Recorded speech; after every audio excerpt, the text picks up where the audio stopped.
Welcome to the Pinnacle Broadcast. We're your host, Christopher Dawkins and Fern, Carty, Dawkins. And we're so excited to be with you guys today in celebration of 25 years of excellence in Black business.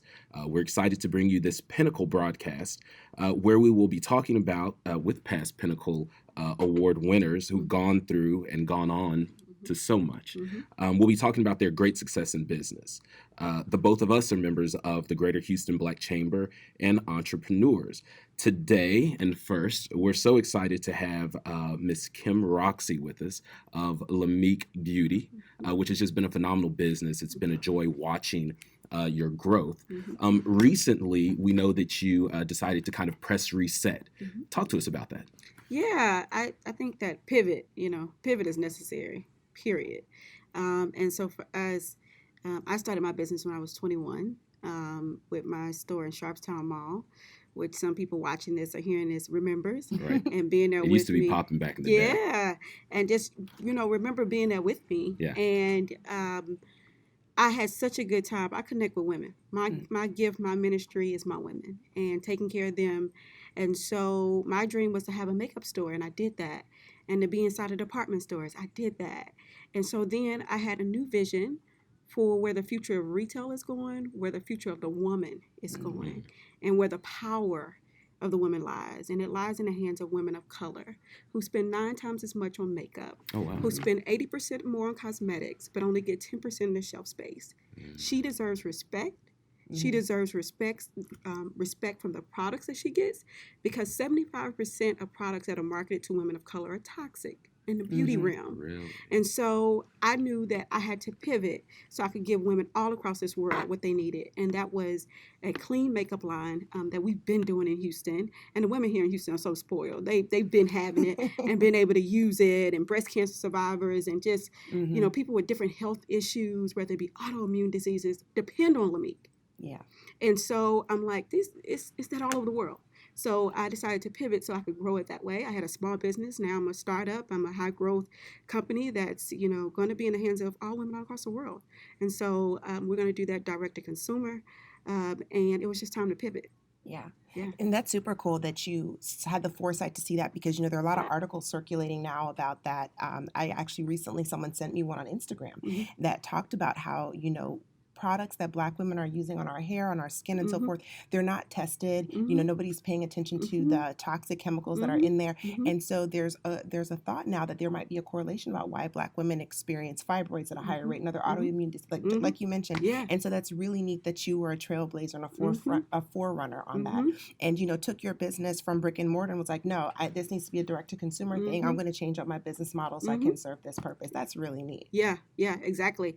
And, understanding that I have like this past year and a half, I took the time to actually do some accelerators. So for me, I never went to business school or anything. I just saw a customer, saw a need, went in, ended up working. Yeah. Right. Been in business for the past 15 years, right? Didn't really expect that. Right. And so that's the reason for me, I had needed to kind of get back in and personally develop some too. And that's what I've been able to do. And it's been so freeing. Yeah. That's awesome. And I believe that we all have the right to do that. You do not have to get almost like entangled or jailed in to a comfortable lifestyle that you're living when you know that there's more. Yeah. And whatever it takes. I'm not scared to live at the bottom or to live at the top. I've been in both. Oh, I love it. And That's so awesome. when it's time for me to make a shift, I'm gonna make a shift. Yeah. No That's matter good what. stuff. Speaking of, go ahead. How long have you been in business now?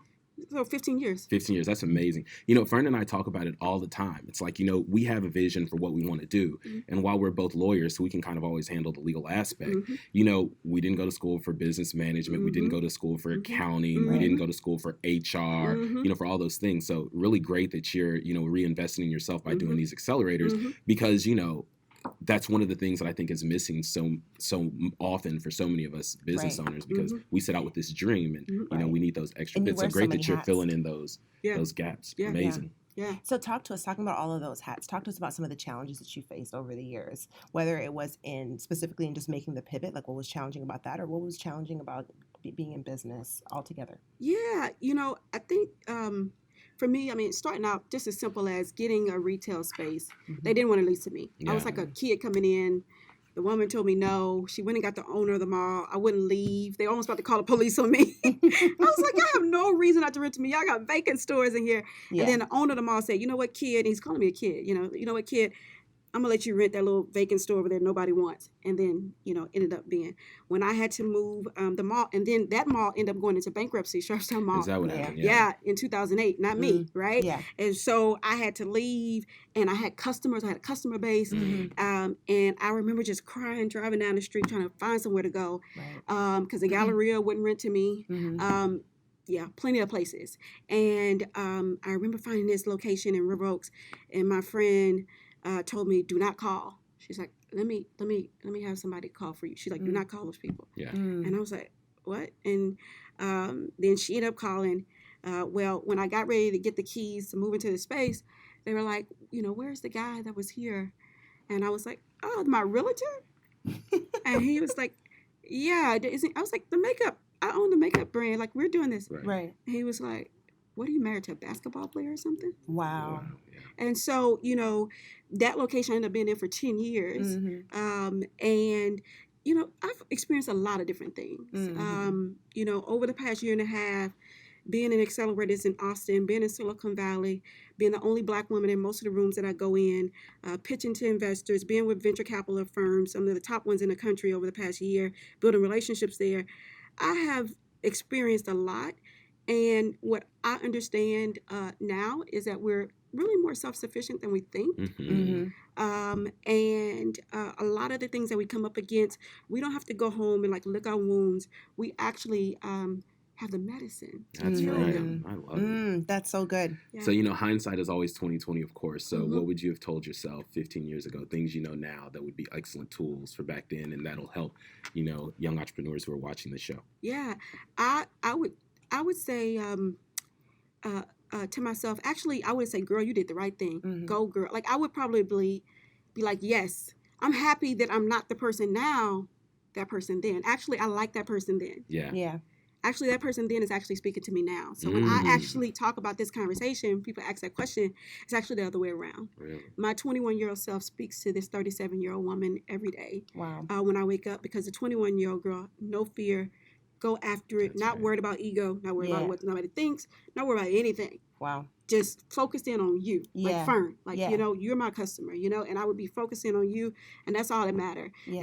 And so, that's what that was about for me. Right. And so, to be honest, the 21-year-old girl talks to Kim now, not That's the I really love neat that. And that's a perspective. great way to look at it. Now, Yeah. Kim, tell me, what year did you win the Pinnacle Award? That was in, I'm sorry, it was 2000, if this is 2019, that had to be around 2010-ish, something up in there. Yeah. But I remember my mentee being there. Mm-hmm.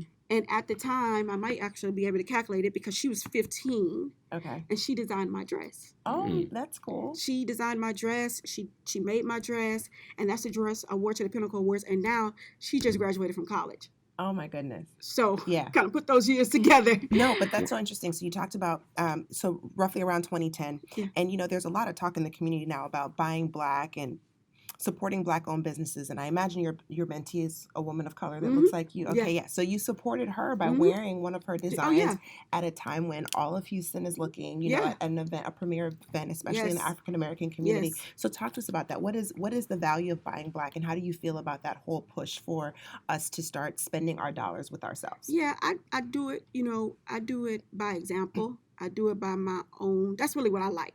My thing is this. I know I hold influence. I know that, I'm getting ready to go to New York Fashion Week. I know that people are going to be watching what I have on, all that kind of stuff.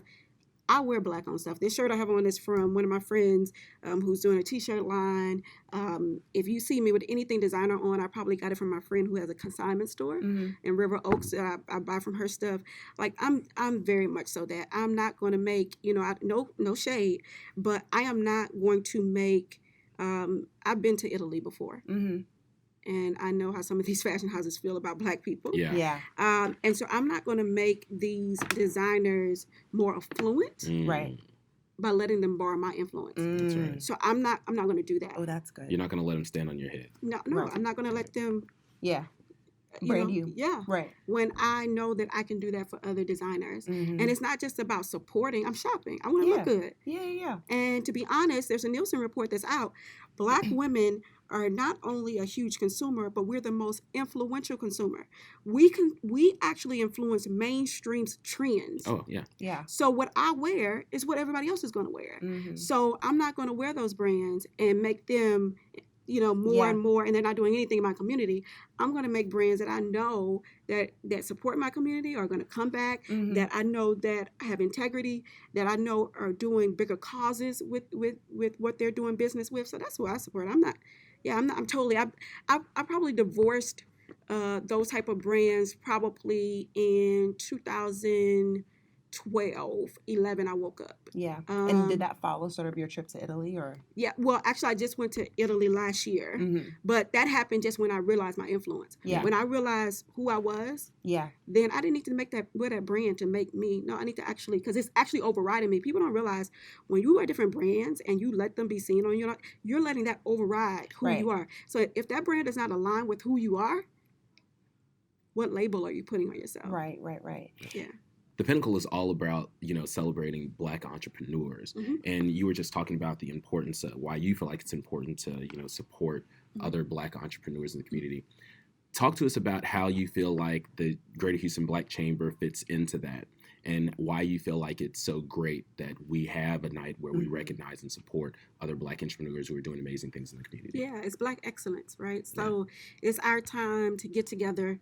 You talk about when I recognized my mentee, when I got my Pinnacle Award. I remember when Kathy Hughes of Radio 1 came here, and I'm her mentee, and she recognized me, and how she took an opportunity to do that, and so when you talk about Pinnacle, it's a lot of things that happen at Pinnacle, more than just the awards, right? But there are real advances that are happening all around the room. Wow. Whether it's through network, whether it's through it's all kind of little elevations happening all around the room. Being given visibility. Yes, Absolutely. I just love it for that. Yeah. And so the chamber is very important to our community. For sure. And then as well as the night of the Pinnacle Awards is our time to get together and build. Absolutely. Well, it has been so amazing having you here today. Yes. Thank you for taking time out. And of course, we're doing this all in conjunction with this year's Pinnacle Award, which will be held Saturday, October 19th. And you can, anyone who's interested can get their tickets at www.ghbcc.com. Again, that's www.ghbcc.com. Again, Kim, thank you so much. And we're so excited. Thank you for being such a pillar in our community. Yes. Oh, yeah, with thank such an you. amazing brand. Thank you. And for all the ladies that are getting ready for the Pinnacle Awards, they should go to our Instagram at LAMIK Beauty, because we also send out makeup artists for different things. So we have a whole squad of makeup artists who can service women, or if you need your makeup, we actually launch LAMIK 2.0 at the end of next month, September. Okay. So it'll be ready. You'll be able to go on the site and get your brow kit and all that kind of good stuff. So we're excited about Pinnacle. I get excited too, because to me it's like a model walk. I see all our customers with their makeup. I'm like, That's super cool. Thank y'all so much. Though. Thank you so much. Beautiful couple. Thank you. Beautiful couple. Thank you. Black excellence all around. All around. Thanks, guys.